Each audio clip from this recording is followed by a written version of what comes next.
So we are recording this just after Man United's emphatic win. We're going to try and keep this short so I can get to line of duty. But Rory's made that a little bit more difficult because he spent, 15 minutes brushing his teeth and reminded me that I have not done that today. So we're both out here. Yeah, we both had a tough night yesterday. Yeah, it was a long day. We had brunch at your house, didn't we? Yeah. It wasn't too bad. So in the garden. In the garden, outside. Outside in the garden, yeah, on my third floor flat. Yeah. So no, good stuff. So yeah, we have just watched Man United Spurs. I'm assuming we all did that, right? I didn't. Oh, missed a good one. I missed a lot. I saw the last 10 minutes. I saw Greenwood's goal, but yeah. Scale of 1 to 10. How much will we still talk, even though you didn't watch the match? Oh no, I don't do that. You don't do that. Do you know what? I'll kick it off. VAR. Wait, let's talk more VAR. No. I think Man United deserved to win that game, and I think that Pogba was definitely the man of the match, in my opinion, and I think yours as well, Danny, even though Fred got it. But I don't know if there was a player that had a bad match for Man United, in all honesty. And Spurs just kind of went back to themselves of scoring a goal and sitting back and yeah, fuck them again for it. Which I wasn't sure if you were talking, but yeah, I don't know if Spurs got a goal and sat back because I don't actually think they went forward really much before the goal. And I the thing is, footballers are humans, and you could see that. No, they're not. They're rich. Spurs' first goal was clearly because United was still like I was still angry. Like when they scored, it was just like. You could see the VAR, and I'm actually pleased we just managed to get to half time without a red card because, like McTominay, they were saying that the VAR were discussing saying McTominay could have got a red card for the incident that they disallowed the goal for because he was already on a yellow, and it's you were like it was one of those emotional bits where you're like it's so stupid. I don't like.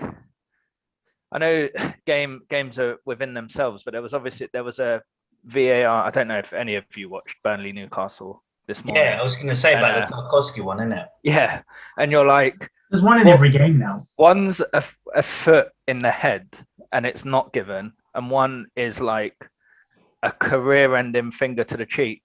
I do think Arsenal, they are quite close to Tottenham location. They need to get that medical staff because Son. They were calling for the stretcher when he was down, and like you could see that like this. One of the things that annoys me with the whole incident is like we moaned about Neymar during the week, saying he could be great, but it's the fact that he acts like every time he goes down, it's the worst injury he's ever had. And I was like, well, Son proved why footballers do it because there was a hint that the ref might look at VAR. I think if Son gets up, they don't go to VAR. VAR don't even look at it. Absolutely. But like the worst thing is it's not just footballers, it's the entire club, the medical. Like you have doctors going out to him. Like you have professional doctors with PhDs going out. I think I saw check on him. I think I saw an Undertaker at one point. They were getting the stretchers. Like Mourinho gets a sub to warm up. Like it's all in this act. And then you look at it and then it's like, oh come on, like you got a slight finger to the cheek, and then it's like, but you see why? Because the ref was like, oh, I have to overturn the goal, and you're like, well, I don't know. Like I've got a notoriously sharp fingernail on my pinky and my right. McTominay could also have that affliction. I have no idea, but he does look the type, doesn't he? He looks the type. Yeah, no, I mean, I do like it then when I feel like that the game itself. It balances out. It doesn't always happen. You know, Man United could very well have capitulated after that or get a draw and not get the result. And to see them get absolutely thumped like that. Like, I just don't understand where referees or, you know, any officials, FIFA, Premier League, it just isn't in the spirit of the game. Like, why is it? I don't understand why the quality of contact isn't a thing where it's just literally just if you touch someone and they go down, that's it. Why? Yeah. That just isn't in the spirit of football. So I just don't understand why they think that is a good thing and how they can continue to carry on with it, because there has to be a change. There has to be. Yeah, and there's a very old mentality that they used to talk about when we watched football growing up. And one of the in the early 2000s, there's a big criticism that referees aren't ex-footballers. And you look today and you're like, that is a referee who has never played a game of football, because He may not play any sport like that. Their reasoning why it was a foul was McTominay's arm was an unnatural running position.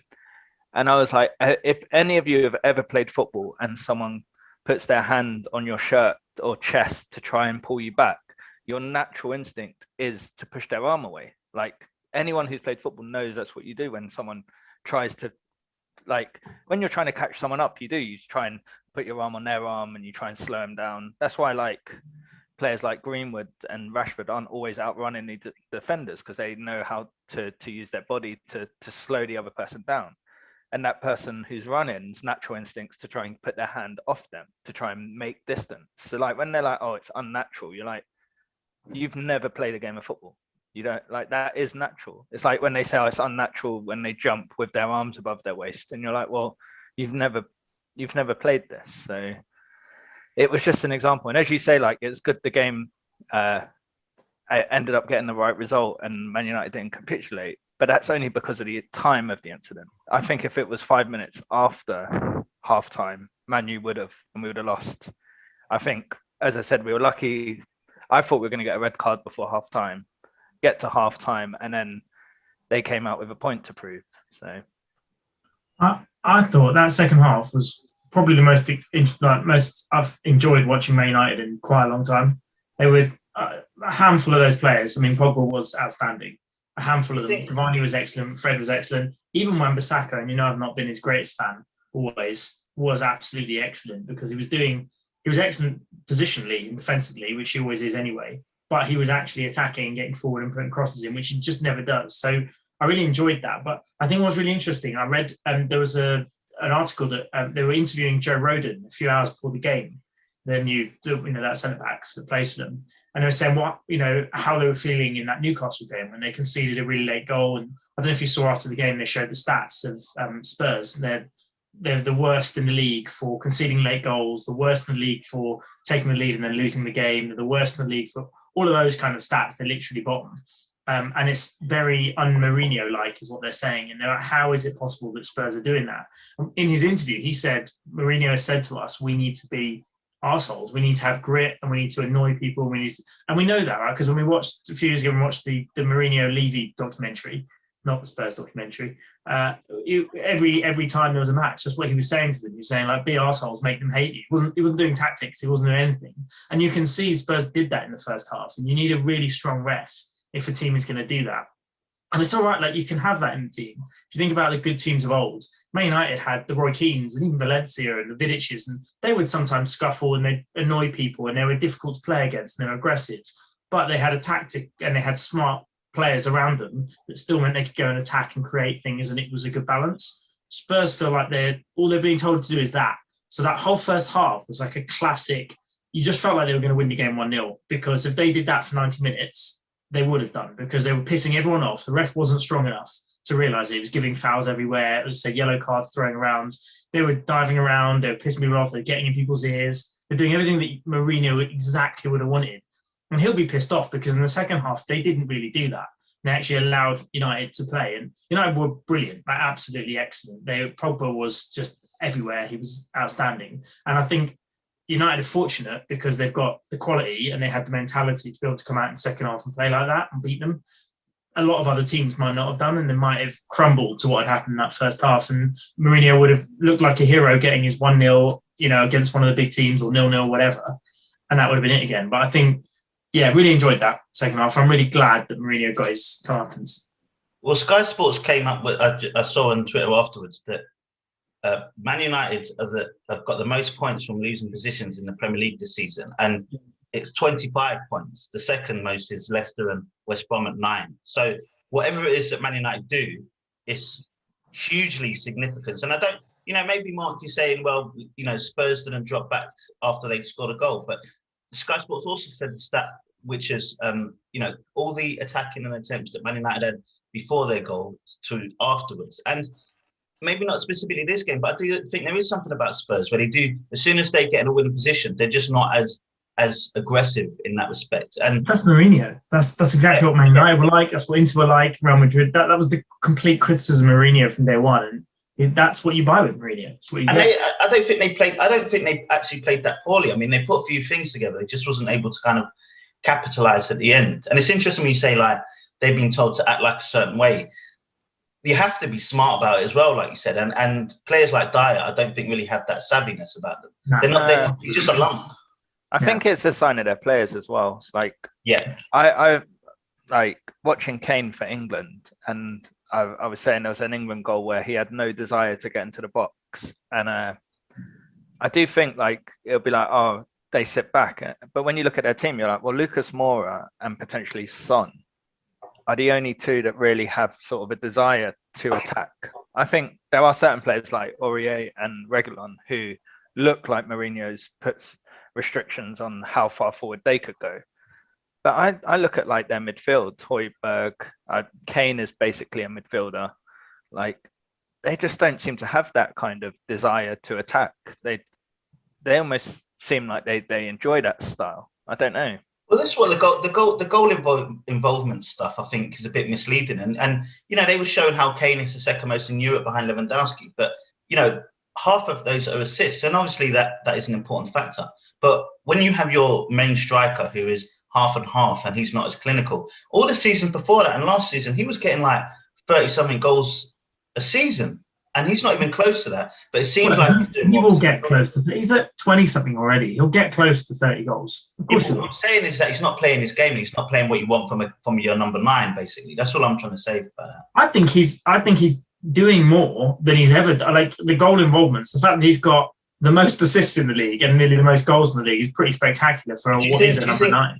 But do you think that's him improving his team in a different way, or he's actually doing something which isn't provided for him anymore? I mean, you know, I know it's been a few seasons since he's had Eriksen or players of that like, but there's no creativity coming from midfield. There's no assist from there. You'd rather there's just come from and you've answered it. That's exactly why. Yeah, but I'm saying that doesn't amount to anything good. I'm not. You're acting as if that's a good thing. Maybe individually for Kane it is, but for Spurs, you don't want that. You don't want that from your striker, in my opinion.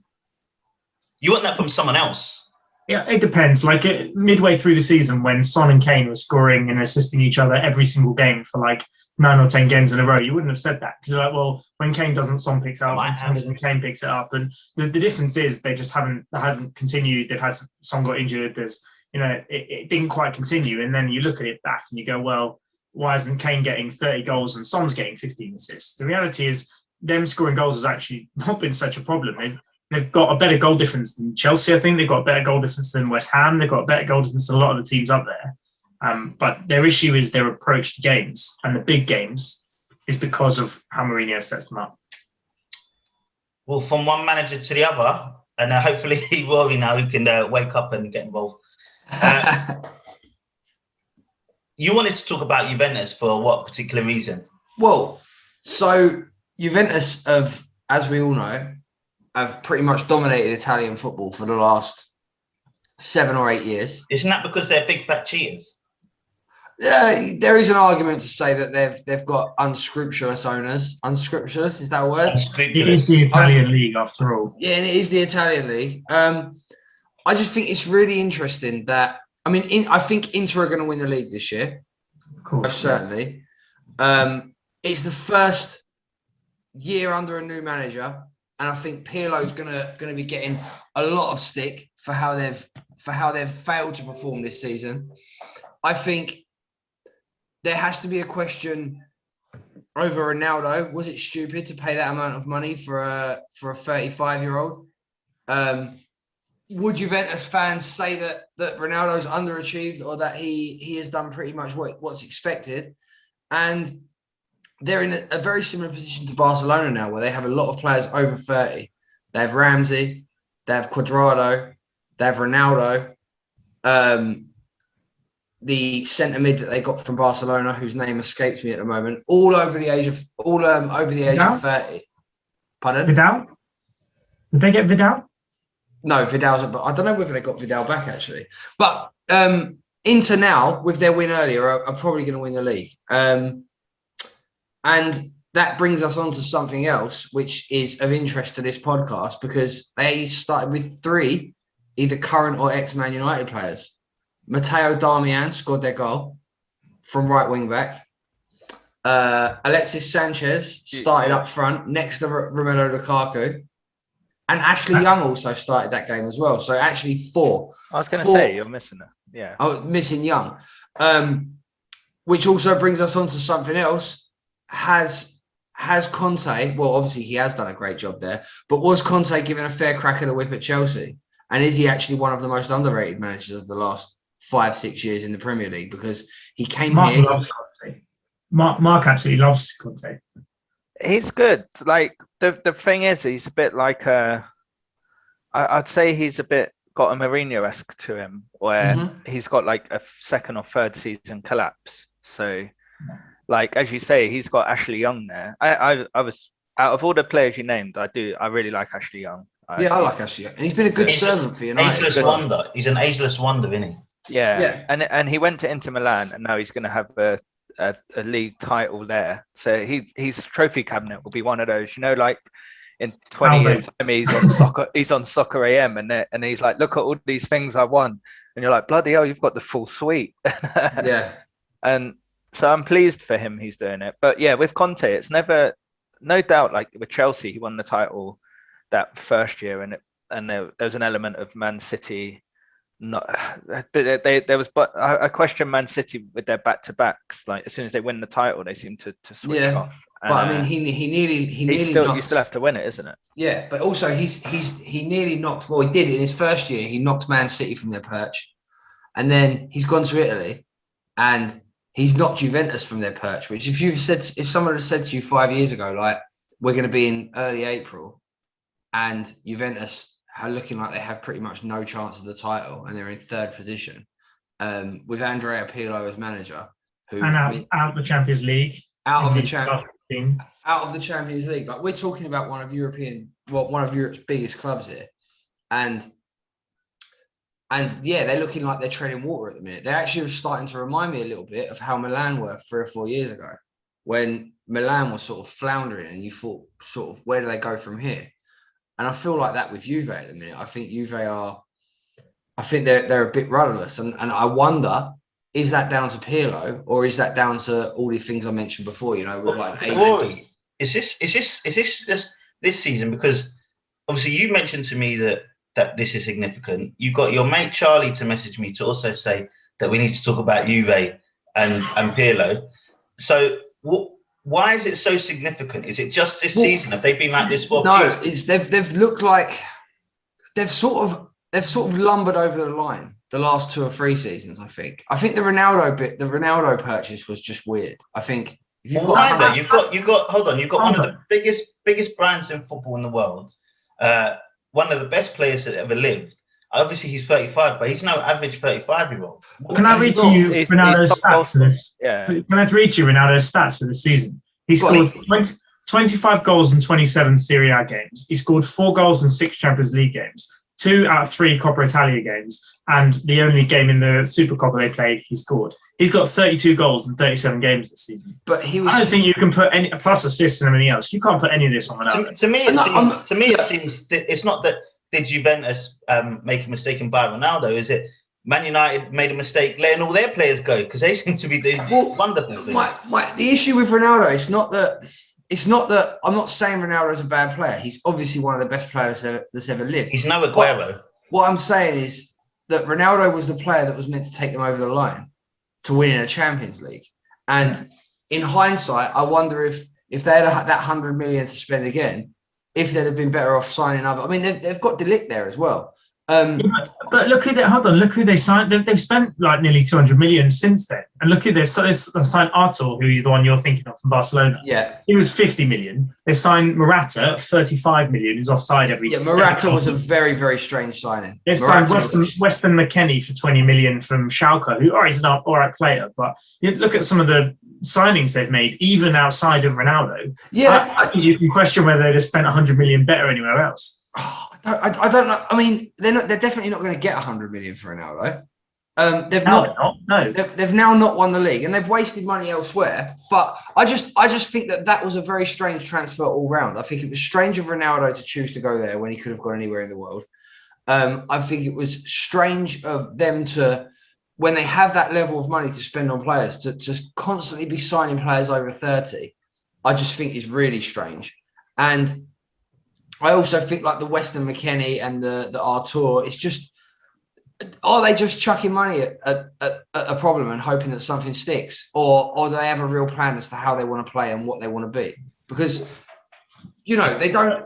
They've clearly gone backwards over the last 18 months. You've had a go at Arteta for a long time, right? For being not a good manager, because he's in his first managerial job. Yeah. You go, right, he was a decent player. He knows the club. Let's put him in charge, and he's shown he can do some coaching. We'll put him in charge and hope he can do a good job. Clearly, he's not done a particularly good job, well, in your eyes, certainly. Yeah. Pirlo's a national champion, national hero, sorry. Mm-hmm. He's a hero for Juventus as well. He knows the club inside out. He's done coaching there. They were looking for a new manager and thought, look, let's give him a chance. He's in his first season of coaching. I think, they've not won the league for one season, but I think to say it's the biggest failure ever and, it's a club transfer policy issue, I think it's just, Inter are very good. They've got Conte is a very good manager. They've spent a lot of money. They spent 250 million quid in the last year and a half on building a 35-year-old team that is going to win the Scudetto. That is it. That is their goal, to try and beat Juventus. Okay, but then Milan are also ahead of Juve. So do you? Yeah, but they won't be for long. I mean, there are a few points. Here's a question then that I'd like to put to the three of you, and we can write this down. This time next year, are we going to be talking about this season as a blip for Juventus, or? Yeah. So you're confident Juve win the league next year? They'll be back. It's Italian football. They'll be back. Right. They were in Division 2 not that long ago. They'll be back. Yeah, I do think. Are we talking like they've won the league 10 years in a row? Yeah. Yeah. And like Ronaldo has won the league with them twice, and this is his third year, and it's like they haven't won the league, and it's like, is this the fall of a giant? Is this Ronaldo with bad signing? It's like, hang on, it's one like. It reminds me a little bit of Celtic in like a gold star Celtic, where it's like once you get better than every other team in the league, all you need to do is maintain just being better than the second best team in that league, and gradually your quality will dip every year. Then Inter will pip them this year, and now you'll see Juve respond because they've never had to respond. If we had £10 to put on either a Celtic Juve double or an Inter Rangers double for next season, where would your money be going? I mean, there's no chance Conte does it two times a year. He has a fallout with the club like 3 times a week. There's no chance he'll be there at the end of next season. So Inter are not winning it again next year. This was a one-time thing. If it was the same money, if it was the same odds, I'd be Celtic Juve. Yeah, but what will happen is I'll look and it'll be like 4-1 for Rangers and it'll be barely evens for the Celtic one, and I'm like, oh, actually, let's go the other way. I'd rather have money on AC Milan next year than Inter Milan. There's no chance. Their players are like 40 nearly. They've got no chance. This is all or nothing for them. I'll just say for my part, just to end it, that I'm going to put money and just say that Juve is going to get relegated. How about that? Big statement. Stranger things have happened. Hey, they do. No, I don't think anything stranger than Juve getting relegated has happened. Like, how about them getting relegated 2 leagues down? Yeah, but that was for match fixing. That was for match fixing. That wasn't on the pitch. He didn't say why. Yeah, well, that's true. Champions League football. I think the Champions League is probably the most exciting competition at the moment, it seems, and usually always good. I'll kind of do a combination of the Champions League draft and the Champions League results. I just want to go to say, when Mark last week said that Liverpool were the 3rd best team in the Champions League, I did argue. I did say Real Madrid were going to do it. I think we both did, and I think we both did, and I thought, I didn't think they were even close to that, and they absolutely showed that. Like they're just not the same team, especially with their centre backs, which we pointed out last week. I do love your confidence that Real Madrid will go through. Like, do not. I'll bet you. Let's make a bet that you got Liverpool. I've got Real Madrid. Right, what money are we talking? £1 million. No, 'cause I might as well do that on the bookies. I'll put money on the bookies that Liverpool will qualify. I'll give you good I'll get odds, evens. Yeah, that's the thing. I was like, you guys are just so quick. As soon as Real Madrid score, you're like, okay, see, we told you. I'm like, don't write Liverpool. If one thing Liverpool have shown in Champions League history is you don't write them off after essentially a half time. So, I do think Real Madrid are a better side. You're just getting stubborn now because you know it's not the same sort of thing. Like this Liverpool team isn't the same side as then, and even themselves at the beginning of this season. They've totally lost their spine. They've got no leadership on the pitch, and particularly at this level, I just can't see them getting through. I mean, obviously, it's easier saying that seeing as they're 3-1 down, so I won't get my chest up too big about that. But you know. They're just not unfortunately just not that good, which is fine because they've been good for so long. You just have to accept that, isn't it? And just as we talked about Juventus having a blip, I would like to think that this is a blip for Liverpool and hopefully next year, because I like Liverpool. Hopefully they'll do a bit better next year, you know, depending on what they've got.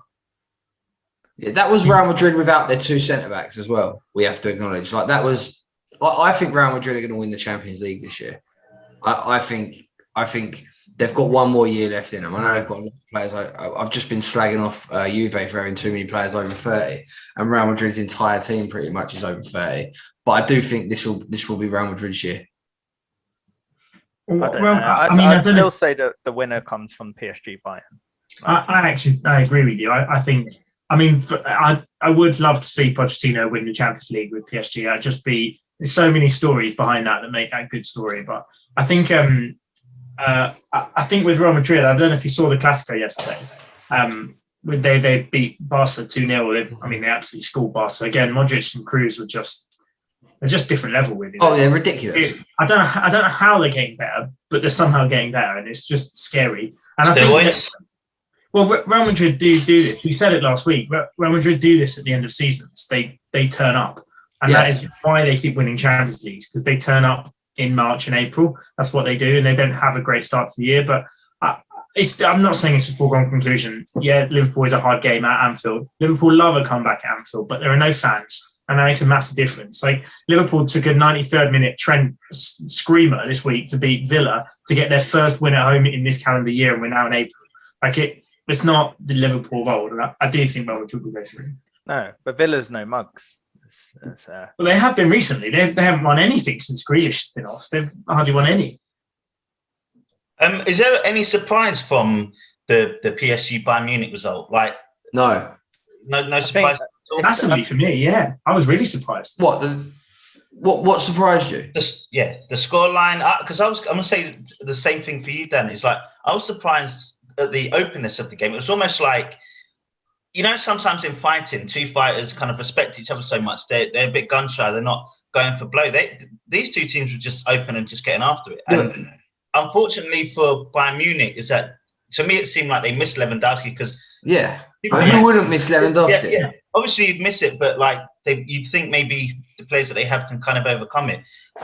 They probably could have drawn that game or won it, but Moteng, what's his name? Choupo-Moting. The reason everyone enjoyed that game, the reason that was a good game, that was a great referee. We talk about the game today. We talk about the game today and the United game and needing a strong ref. This ref was excellent. Like he was a liberal ref, because it's funny because the backstory of it is recently over the last few months, Spanish referees have been getting a lot of shit in Europe.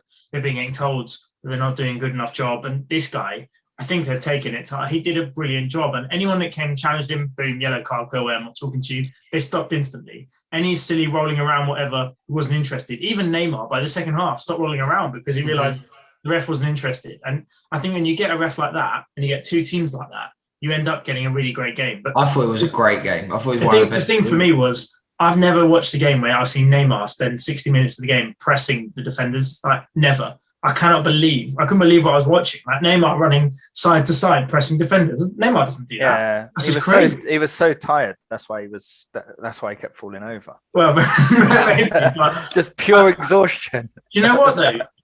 Like the reason Bayern I know Bayern dominated and they had loads of shots and Navas made loads of great saves. And yeah, you look at the stats and Bayern obviously dominated, but Pochettino set them up to play on the break. with Mbappe's pace, with Neymar's, and they set it up perfectly. And it was weird because it's snowing. I thought, there's no chance they're not going to be up for this. But, especially with that many Brazilians in the snow. Yeah, absolutely. I was like, there's no chance they're up for this. But actually, they all play in France anyway, where it's cold. And they were absolutely brilliant, all of them, all their players. I was really impressed. In my opinion, I actually thought Bayern Munich got a bit lucky with the 2 goals that they got. But do you think that this is, I guess with the scoreline, it seems much more open than it is. Do you think Bayern Munich or PSG comes through? Bayern for me. Yeah? Yeah. Really difficult to say. I think if Lewandowski's back, it's a coin flip. He's not back, it's Bayern. If not, I think PSG I genuinely think PSG is going to do it. That's who I think. Yeah.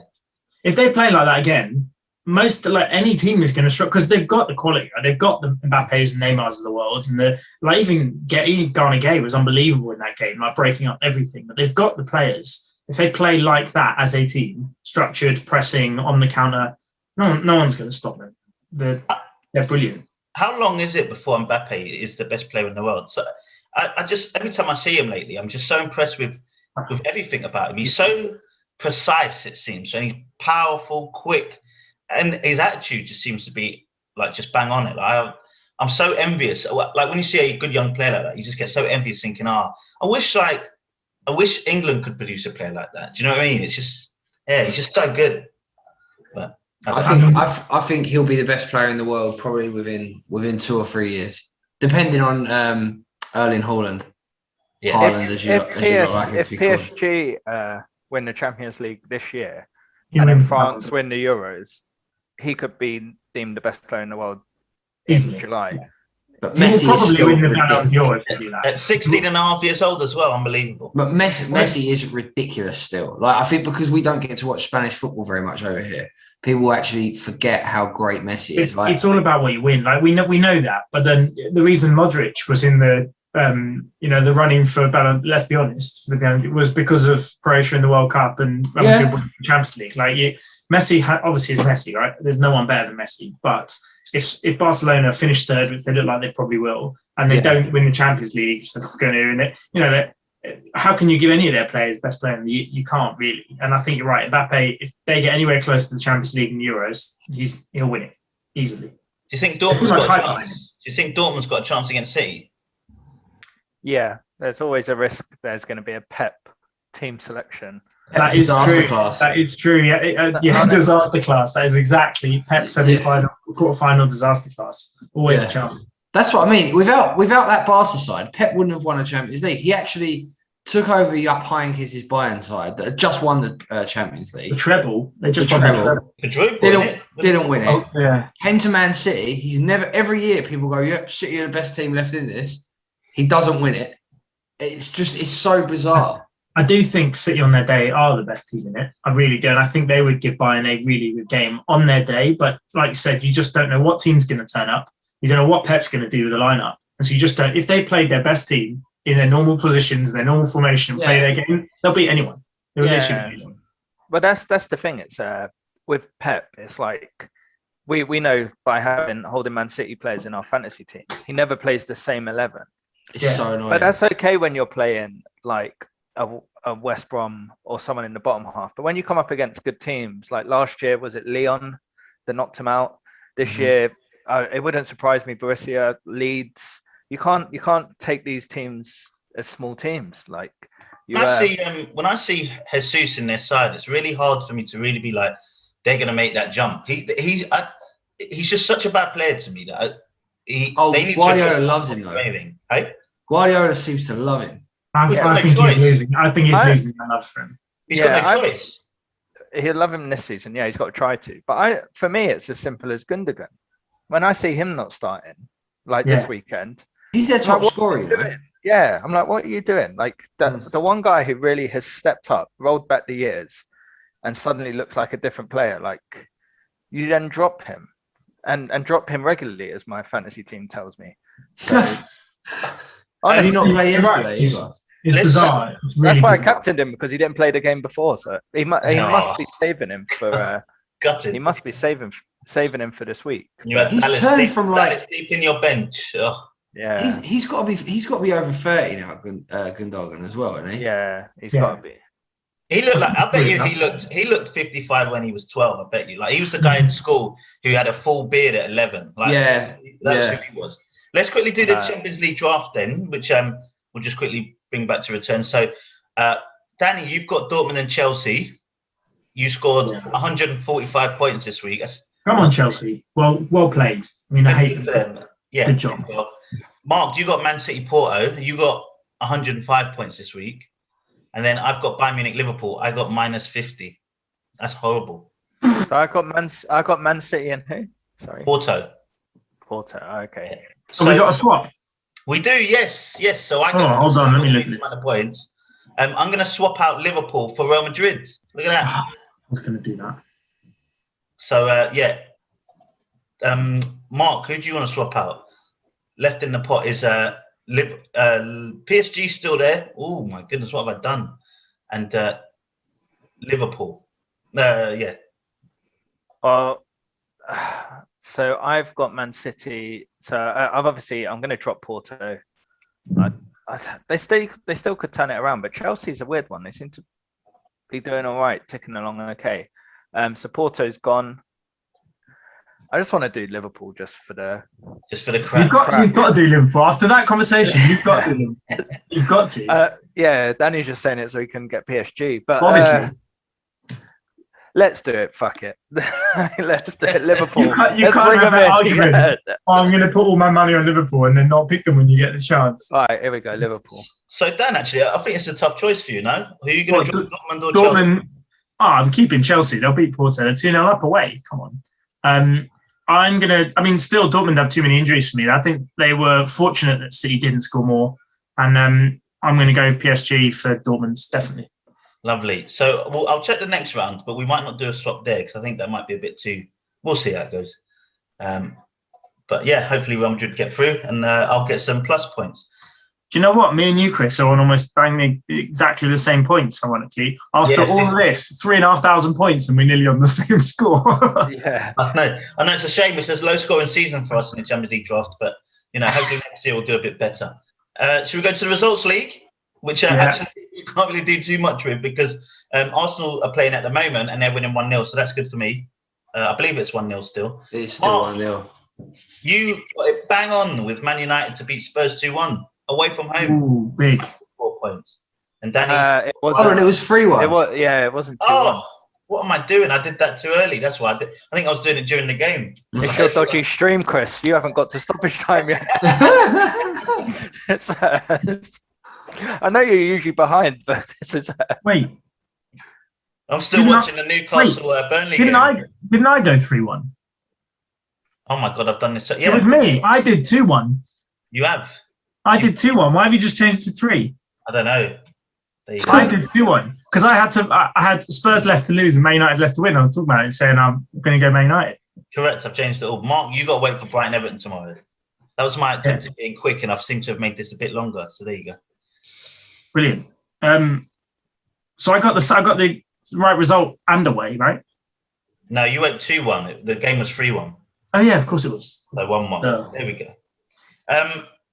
Next week I'm going to go for Everton to beat Spurs, and I'm going to go 2-1. Shit, I haven't even looked at the. Hey, wonderful. I think Spurs will go back-to-back losses. I think they're terrible. Ooh, that's a big statement. That Everton's beat Spurs. Yeah, I think it's. I can't remember the game, but it's early anyway. So.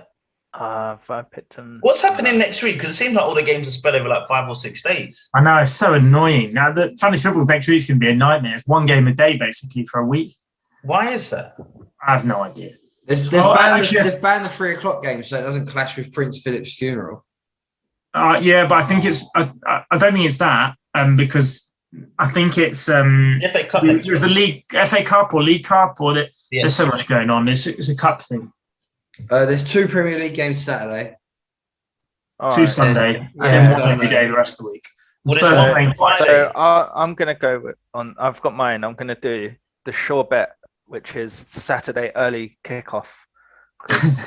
You should always back the early kickoffs, and I'm going to do Messi Lingard's West Ham to beat Newcastle. Messi Lingard. To be fair, Lingard's. We should talk about him. I mean, what a player! Straight out of the academy. I know. We need to great future, great young player. He's got a hell of a future. We need to sign that man up, man. What a player! He's so good that they now call Messi Lionel Jesse. But I'm going to go with a nice 3-1 West Ham away to Newcastle. I fucking love Lionel Jesse. That's quality. Lionel Jesse. The Messi Lingard made me chuckle last week. Was it last week on here you said it, or was it last week in person you said it? Quality, man.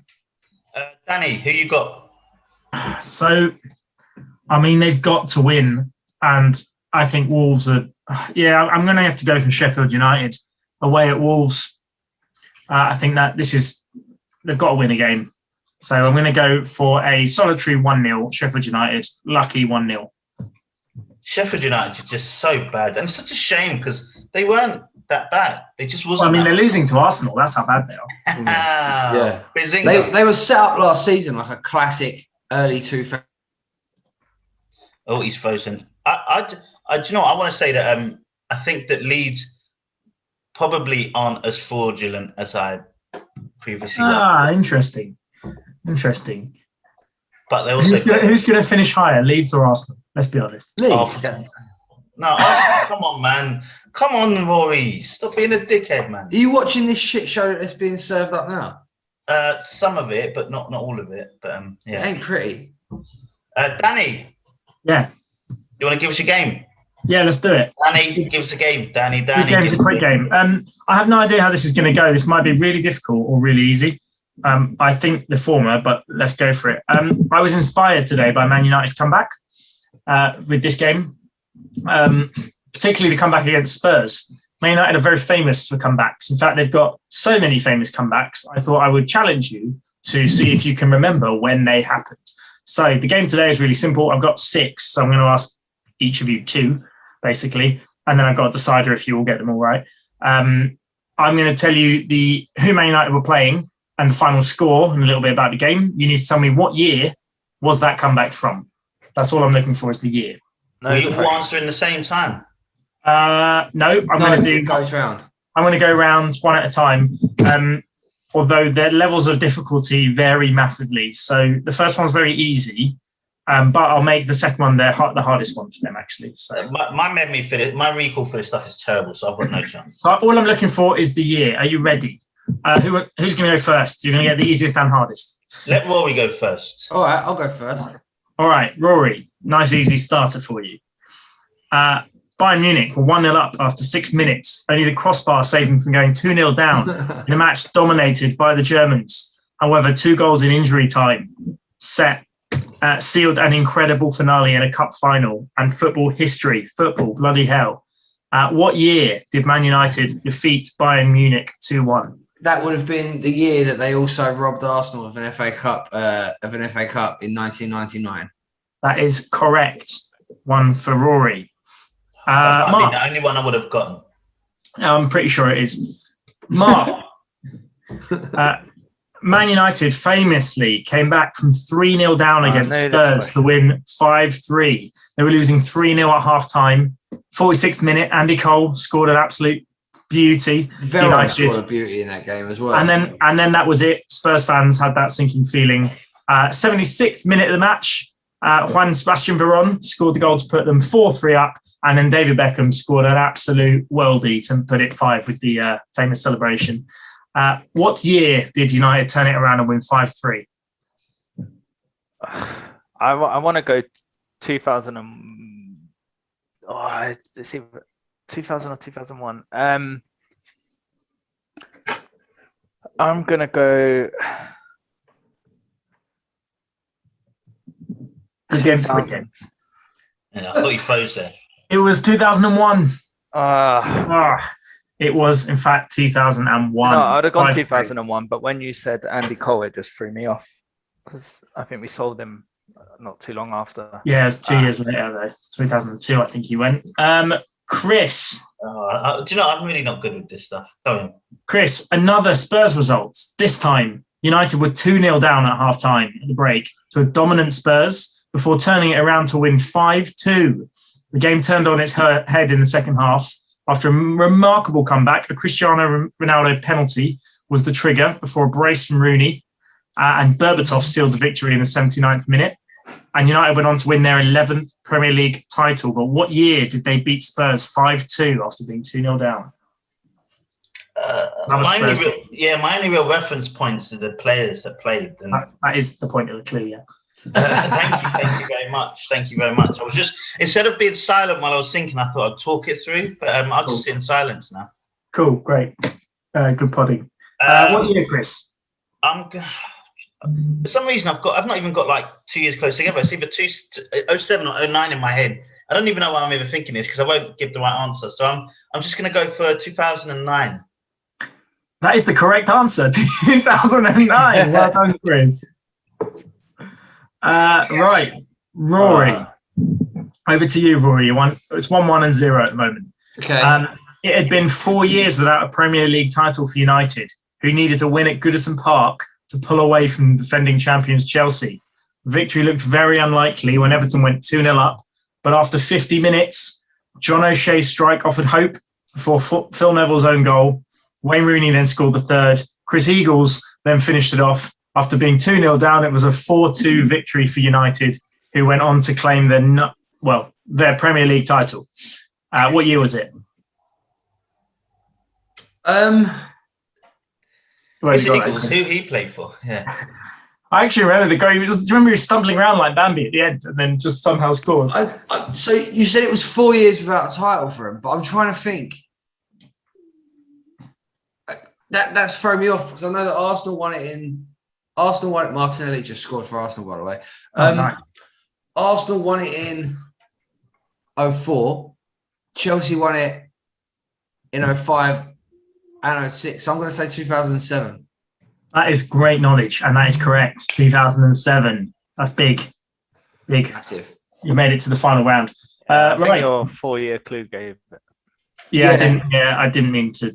No, the 4-year clue I thought wouldn't be that obvious. I nearly said that it was the 9th Premier League title, and I realised after Chris's one that would have been too obvious. It was obviously 2 years before. Right, Mark. Incredible as it may seem, after 64 minutes of the match against West Ham, Man United were going to be just 1 point clear of second place Arsenal, having played a game more. The Gunners were playing at home to struggling Blackburn, but Fergie's team, who were 2-0 down to relegation-threatened Hammonds, who went down to 10 men. Javier Hernandez came off the bench, and they turned it around and won the game 4-2. But what year was this? Just to add, after Wayne Rooney scored, he controversially swore into the TV camera. Yeah. I was actually at that game. Were you? Yeah. It was a free kick, but I can't remember when it was. Wayne Rooney scored a 14-minute hat-trick in that game. I am going to go 2000 and... did you say we went on to win the title? Was that in the clue? I did not mention the title, no. I have a feeling it's like 2000 and... 2005. It was 2011. Oh, you're right. Wow. Javier's. Yeah, Javier Hernandez, Wayne Rooney hat-trick. Wayne Rooney wasn't there in 2005, was he? No. Yeah, he came was. that year. That was the year he came. 14-minute hat-trick. And Vidic got sent off. Yeah. They did actually go on to win the title that year. Unfortunately, Mark, that is nil point. Chris, this is to take it to a decider. -1. Nice. Yeah. Ramsdale's poopy, by the way. Jesus. Oh, he's a bad keeper. Chris, this is a... You just got to the goal now. This is a toughie. It was a few minutes ago, but I don't want to interrupt. Oh, fair enough. It was one of the last games of the season. You ready? Man United were playing Sheffield Wednesday. John Sheridan scored a penalty which looked like it was sending the title to Villa in what was possibly Fergie's most important result and game of his career. But Steve Bruce, in the 86th minute with a bullet header, then went on to score a second to help United win Fergie's first title and their first title in 25 years. What a comeback it was. But what year did they beat Sheffield Wednesday 2-1? Goodness me. So if I'm right thinking that the Premier League started in 93, isn't it? That was the first season of the Premier League. If that is correct, it could be 90, 94, 92, 93, 94. 95 is too late. I'm going to go for 1993. Right. You would be correct. It is 1993. The Premier League started in 1992 and they won the first. Villa were about to win it and Steve Bruce scored two absolute bullet headers in the last minute of the game to win it. And if you remember Fergie, well, you probably won't. Fergie and Brian Kidd ran on the pitch celebrating, going absolutely nuts. Did a water bottle get kicked or something as well? Yeah, was there water bottles? Yeah. Right. Rory and Chris, you both got 2, so we're on to the decider. Yeah. So I don't have another comeback, but what I do have is facts about Man United and Spurs, who have played each other 189 times, and there have been 100 different Man United goal scorers. However, Dennis Law and Bobby Charlton hold the lead for the most goals scored against Spurs. How many goals have they scored against Spurs? Closest wins. Who do you want to go first? Don't mind. You go first, Rory, because you'll be going first. I'm gonna say 7. How many games you said they played? I didn't say how many they played. There's been 189 games between Spurs and Man United. There's been 100 different goal scorers, but Dennis Law and Bobby Charlton hold the lead for the most goals against Spurs. How many? Yeah, I'm going to go for, you said 7, yeah? I said 7. I think it's more than 7, so I'm just going to say 8. The answer is 15. Oh! I knew it was Congratulations, double Chris. digits, but I don't know how he Another shithoused his way to that one. Mister, I'm not good at these things. Mister, Another I'm not W good for at Chris. these- He Oh, likes my okay. games. That's 2 games in a row of mine you've won, Chris. Well done. really Nice. dominant. That is the big hustle right there. Oh 15 goals against Spurs. That's outrageous. Each. Each. How bad was Spurs in the 1970s? Yeah. But also, they played for their teams for a long time, innit? So, you know, they would have gone up against them a number of Yeah, I times. mean, Bobby Charlton only just lost his record to Rooney. Like, he scored 200 something goals. So, fair few would have been against Spurs. baby. Chrissy, baby. Look at that. Right. Right. If my calculations are correct, that means we are going to front 3, back 4. Correct. We need to keep this quick because Rory is gradually just diving into the darkness. Because I won, I'll go first. I think that's only fair. That's my price. Fair enough. Yeah. I wonder if Rory will have a clock on. In my front 3 this week is Toby and Lily and Clay, because it's National Pets Day today. Mark, I you've didn't never even had know a pet in your life, have you? As I recall. I had a budgie for many That's years. such a Mark pet to have. I just find that funny because I personally know all 3 of those dogs. I mean, one's mine, obviously, but I've also met the other 2. Like, I feel like my friends are getting a shout out. Well, Yeah, not I mean, that I weird, do it's them all us. as well. Yeah. well, Yeah, it's no, us, of course. Yeah. No, it's just funny. He didn't just mention 3 random celebrity dogs and you have to Also, No, let's but say, as he was saying their names, I was like, oh, I know Clay. I know Lily. I know Toby as well. it would have been weird if I said, yes, this is for Mr. Fluffykins or something. Although I was listening to a podcast this week, and one of their someone said their dog's name is called Grandpa, so they're just shouting, "Grandpa, come here, Grandpa." But yeah, if you've got a lovely pet out there, do you know what? Also, I want to say that Mark seems the type of person that would have like a tarantula as a pet, or like a snake, innit? Yeah. No conventional one, just some butters thing. Mark, if we chipped in and got you some form of like amphibian or reptile, would you look after it? Look, Yeah, the key is totally. to have pets that look after themselves. You know, like That's the not a dogs pet that then, that's a housemate. You shouldn't be under 40 with a dog because it just will take over your life. Like you're just gonna be. You'd be one of these people. It's like, oh, let's go for drinks. Well, you know, I've got to get back. Dog's been on its own. That is my life. The It's funny shit. thing is, as you It's said shit that, on my bed. dog walked off. Yeah. But yeah, a shout out to all the pets there. Give them a nice kiss on the cheeks for me. In my back four this week is Fat Chris, because the gyms are open tomorrow. So all that COVID weight I've been putting on is going to be shifted ASAP. I'm going to get in there. I'm going to pump some iron and run on the treadmill and skip rope and do all the things that healthy people do. And then you'll wake up and the gyms will be open. Hey! Yeah, so no, I'm looking forward to that. Obviously, we're moving to stage 2, so more things are opening. But also with gyms opening, pubs are opening, I may be drinking more. But at least if I'm doing some press-ups with it, hopefully we'll get a good balance there. So yeah, can't wait. Nice. I'm going to be bench pressing 250 pounds in 7 weeks. What's that in kilos? In proper weight? It's about 110 kilos. Yeah, that's more than I weigh. That's So what do you say? 250 pounds in 7 weeks? Yeah. He's making big statements here. So, I mean, he only has to lift £3 a week. It's laughing. Hey, look at that. Look, how about to prove that you can do that, you have to bench press me on the last weekend of the season. The thing is that it'll be hard to bench press you, because where would I hold on? Because you're an absolute no. Each of his legs. Yeah. And the third one as well. Yeah, we'll give it a go. Who wants to go next? Danny, your mum listens to this show. So you said, yeah. That's weird.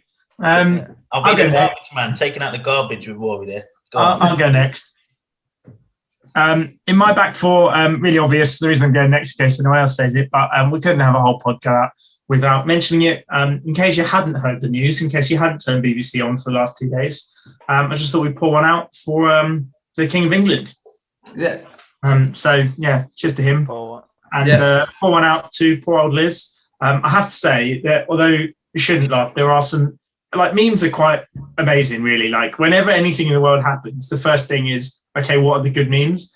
There's been some really classic. The Tinder one landed on my in a WhatsApp group I'm in within about 20 minutes of the news. Yeah, literally. They must have had it stored up. It's incredible. Is that the Queen on Tinder? The Queen on Tinder, yeah. Honestly, it's just amazing how quick people are so smart. I love the internet. Well, in fairness, this one would have been they're like a bit like the programs they've been showing this week. They've had those programs in there. Oh yeah.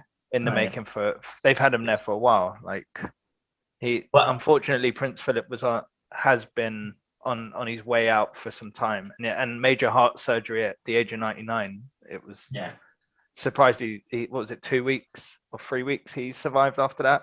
Do we actually know what killed him? What did his heart just stop? COVID. No, it wasn't COVID.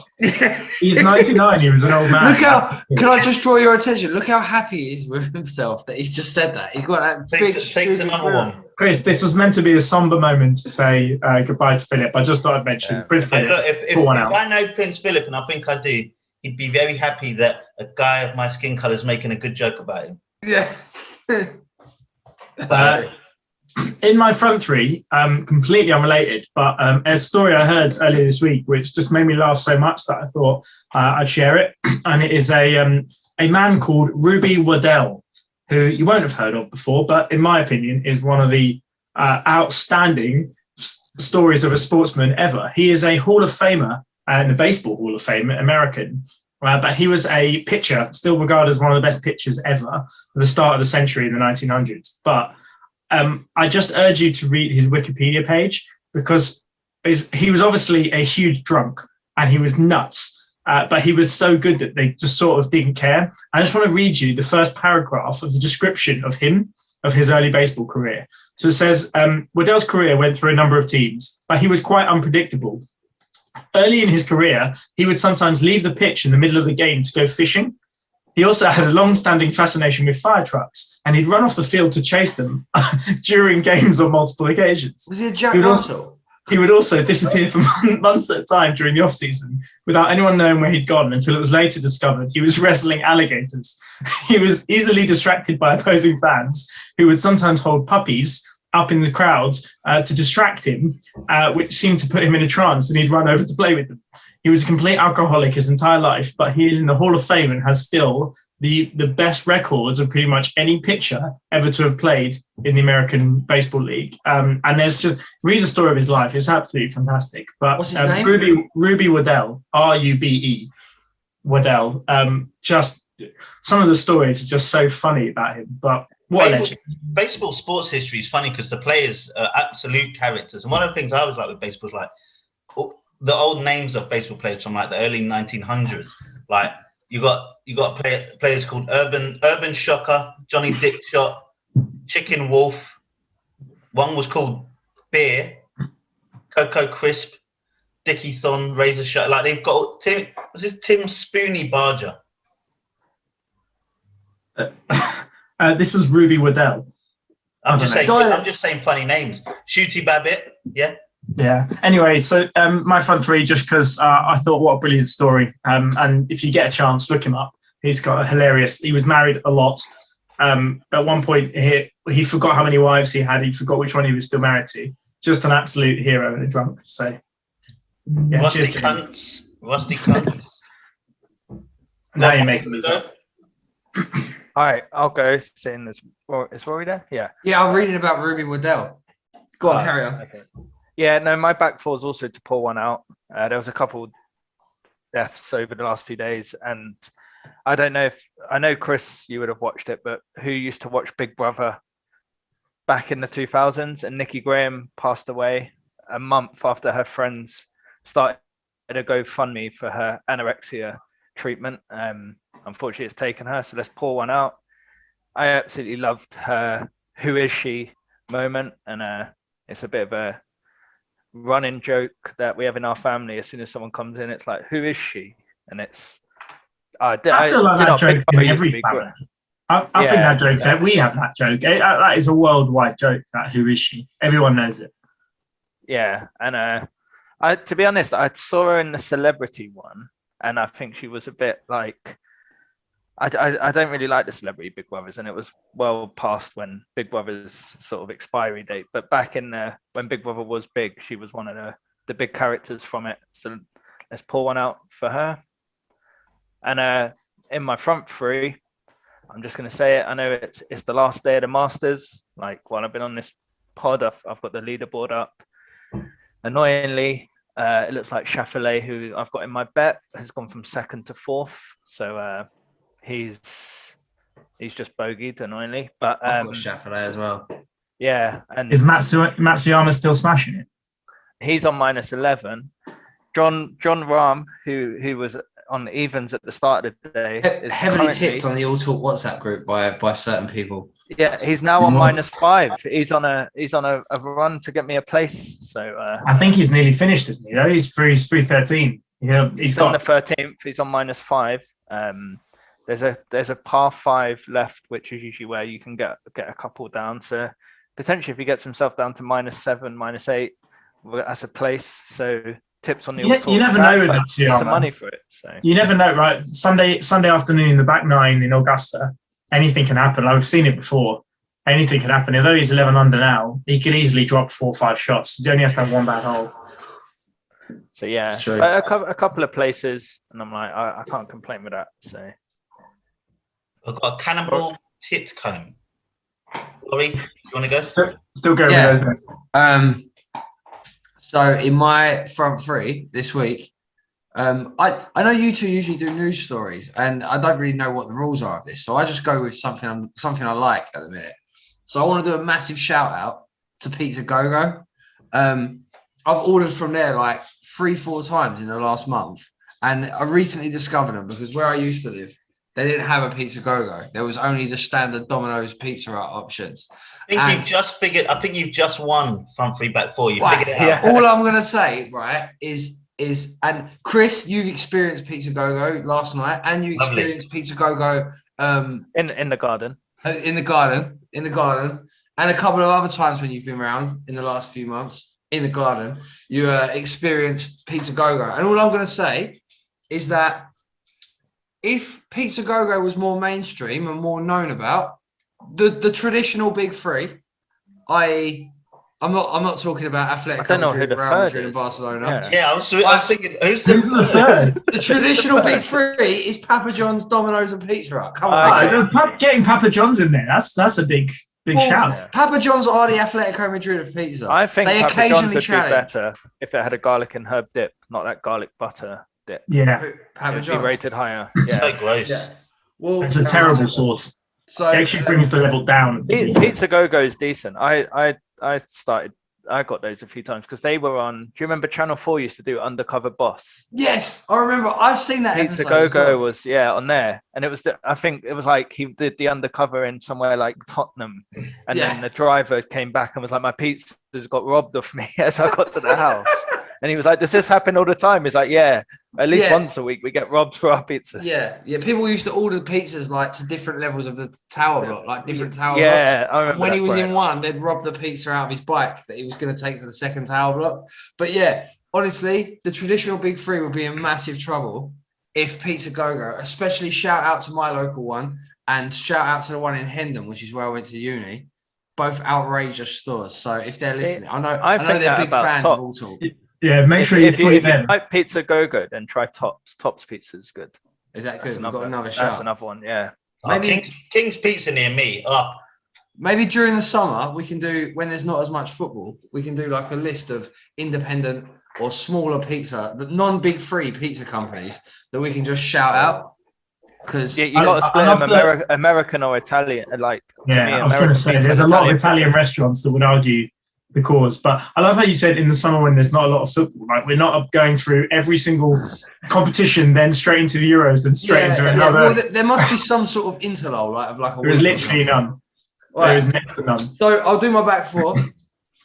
So in my back four, it sort of ties in a little bit with what Danny was talking about, but as somebody who enjoys social media, I want to say that if you can't think of anything nice to say when someone dies, just don't say anything at all. And there's so many people around that just, they see any sort of death, be it celebrity or be it like somebody in some sort of public figure, and they see it as like, oh, this is my chance to be edgy and, just get a bit of a nibble out of people. And it's just, there's not a time or a place. If you can't say anything nice, don't say anything at all. Yeah, we agreed. And that's why there's more boycotts now, isn't there? So sort of Rangers boycotted to social media today, and I think quite a few clubs are. Even when Rangers said they were going to boycott, the comments section of Rangers saying they were going to boycott was full of fans of other teams going, "What about the time when Rangers fans did X, Y, and Z?" And it's just, social media is a very toxic place, and I say that as someone who loves social media. Well, I hardly go on Twitter anymore because I find it too toxic. I think I'll go back to Twitter more when the world goes a bit back to normal a bit, because I think at the moment lockdowns across the world and the amount of protests, right protests or wrong protests, like it's just too toxic. I just use Twitter for crypto pump and dumps now. It's great. Yeah, nice. Watching people make millions and then lose it all, it's hilarious. I'm going to smile and pretend I know what that means. Instagram for the memes. That's it. Just get those funny memes. And also some booties. But Chris, we better go. We've got a line of duty soon. We've got a line of duty, yeah. And I've also got to read up on Chief Bender, who was a baseball player too. So, right, we'll see you next week. And whoa, where's your front three back four? I've already done it, mate. Did you? It was Pets Day and me losing weight. Oh yeah, wow, you was first. Sorry. Yeah. Well, yeah, he doesn't often go first. Yeah. This week. I think that's what caught you there, Warriors, because I went first this time. Yeah. So that's probably what happened there. Chris's front three of losing weight was followed by your front three of you and Chris having eating pizza. Yeah. Me and Chris having pizza in this garden, not in this flat, in this garden 24 hours ago. Yeah, just before we leave, I just want to tell everyone, Franco Manca is so overrated and it's terrible. All right, see you guys next week. Cheers. Bye.